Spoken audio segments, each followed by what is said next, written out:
국민의힘이 제기한 민주당의 종교단체 선거동원 의혹에 파장이 심상치 않습니다.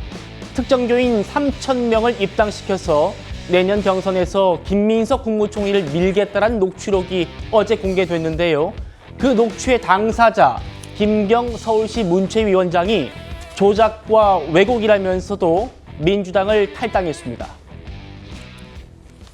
용도는 어떻게 쓰시는 건지는 제가 알 수 있을까요? 내년 한 2월이나 3월에 후보를 선택하는 그 전화나 URL이 가면 그때 이제 클릭해서 후보를 선택해 주시면 그냥 저희 경선 민주당 옛날 경선할 때 1번 2번 지령이 또 내려오나요?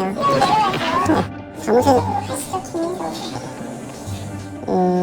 알겠습니다.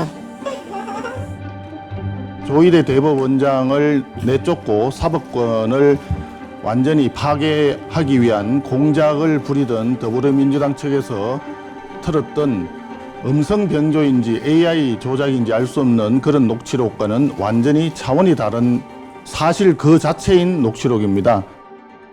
저는 당에 누를 끼치지 않기 위해 탈당하겠습니다. 저는 문화체육관광위원장으로서 체육 종목 단체의 민원을 듣고 민원을 경청했을 뿐입니다. 진종우 의원의 악의적 조작과 명예훼손에 대해 강력히 대응하겠습니다. 기왕에 탈당하셨으니 조사에 성실히 임하시길 바라겠습니다. 또한 1,800만 원이라는 돈은 위원장실 직원이 개인적으로 낼 수 없는 것이 일반적인 상식입니다. 그동안 예산이 어떻게 쓰였는지 철저히 조사받으십시오. 조금 전에 국민의힘이 민주당을 탈당한 김경 서울시의회 문체위원장을 선거법 위반 등의 혐의로 경찰에 고발장을 제출했습니다. 그 모습 여러분들 지금 보고 계시고요. 이현종 의원님. 네. 일단 주 피고발인 김경 서울시 문체위원장인데 민주당을 탈당부터 했습니다. 어떻게 네. 평가하십니까? 자, 일단 뭐 이 문제에 대한 진실 여부는 이제 아마 수사를 통해서 밝혀지겠지만 일단 이 성격 자체를 보면 최근에 이제 국민의힘이 통일교 신도들이 이제 집단 입당을 해서 당의 어떤 대표 경선이나 어떤 대통령 선거 경선에 굉장히 영향을 미쳤다라는 것 때문에 지금 특검의 수사를 받고 있지 않습니까? 예. 그래서 이에 대해서 민주당 측에서는 이게 사실이면 위헌정당 해산 신청하겠다라는 입장도 밝히고 있잖아요.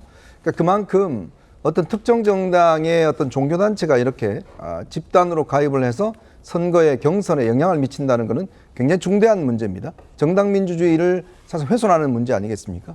자, 그런 상황에서 이제 그동안은 국민의힘이 이제 이런 의혹을 받았었는데 지금은 이제 이게 민주당으로 넘어갔습니다. 예. 일단 녹취 내용을 보면 여러 가지 어떤 이 의심할 만한 내용들이 꽤 있어요. 자, 이 입당 문제라든지 6개월 동안 당적을 갖고 있어야 된다는 거, 그다음 1,000원을 당비를 내야 되는 거, 1,800만 원이라는 등등 이런 용어들이 이제 나오지 않습니까? 그렇다면 과연 이게 그냥 전혀 조작일 것인가에 대한 의문이 있는 것이고, 특히 내년 2, 3월이면 이제 지방선거를 앞두고 당내 경선이 이제 시작되는 그런 상황입니다.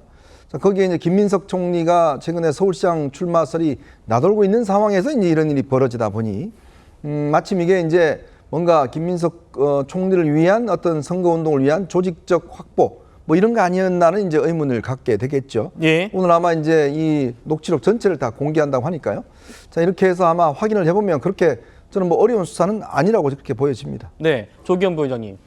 김경 서울시 문체위원장 이게 다 조작이고 허위면 왜 탈당을 합니까? 자, 그런데 여기 보시죠. 녹취에 이런 내용이 있습니다. 이 제보자가 이렇게 물어요. 김경 상임위원장의 직원에게. 아니, 당원 가입하는 건 문제가 아닌데 돈을 받아가지고 이렇게 하게 되면 나중에 문제가 되지 않겠나는 생각이에요. 이렇게 얘기를 해요. 그러니까 제 개인적으로 나가는 거니까 전혀 문제가 될 게 없습니다라는 문답이 있어요. 녹취가. 어떻게 보십니까, 변호사로서? 일단 전체 녹취를 공개한다고 했으니 저기 빠진 맥락이 있는지를 확인해봐야 되겠습니다만 네. 지금 저 내용만으로도 문제가 있죠. 그래서 정청래 당대표는 의혹 제기가 된 직후에 윤리감찰단을 통해서 지금 제기되고 있는 의혹이 저런 방식의 당비 대납을 통한 당원 가입 유도 또 경선 개입 목적이 있었는지에 대한 당 차원의 조사가 있는 거고요. 네. 거기에 실제 지금 확인되고 있거나 제기된 의혹이 위법 내지 당원 당규 위반 사항이라고 하면 그에 따른 당연한 조치를 취할 겁니다. 다만 이 선거를 앞두고 특히 이 전국 선거를 앞두고 준비하는 과정에서 당원 모집하고 이런 상황에서 이런 일들이 발생을 하는데 이게 하급 단위에서 본인의 어떤 정치적 그 의사를 가지고 나중에 본인의 정치에 어느 정도 이용할 목적으로 이뤄지는 일들이 많기 때문에 지금 진정호 의원이 문제 제기하는 것처럼 네. 이것을 당 전체 내지 아직 지금 국무총리직을 맡고 있는 김민석 후보와 직접 연결시켜서 네. 볼 문제는 아닌 것 같고요. 본인도 역시 내년 지방선거를 준비하는 입장이기 때문에 뭐 이 김민석 그 총리 유력 인사니까 언급하면서 본인의 어떤 뭐 민원이나 선거 준비를 위해서 활용하려는 계획하에 했었을 가능성도 있습니다. 그러니까 지금 뭐 지방선거 구도도 확정되지 않고 김민석 총리가 서울시장으로 나온다는 의사를 표명한 적도 없는 상황에서 네. 이걸 당 전체 차원 내지 계획적이고 조직적인 어떤 뭐 개입 나아가서 이걸 지금 국민의힘이 수사받고 있는 통일기호와의 유착 문제와 동격으로 비교하고 평가하고 판단할 문제는 아니라고 봅니다. 예.